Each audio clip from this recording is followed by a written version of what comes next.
I got the Zombie Beauty set of 3, and I'm really impressed with this brand. I had never used it before, and I love all of them. So number 1 would be the Zombie one. This one kind of cracks your skin, but the afterwards glow that it gives your skin is amazing. So I really loved the glow I got from this.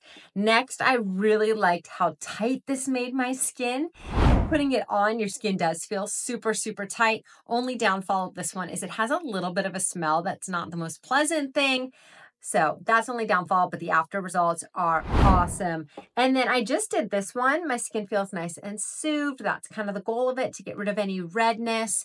And I feel like it did a good job. Only bummer on this one is it's supposed to be green, and when it's on, it really just looks white. So it would have been cooler if it was bright green, but all 3 of them are probably among the best face masks I've ever done at home.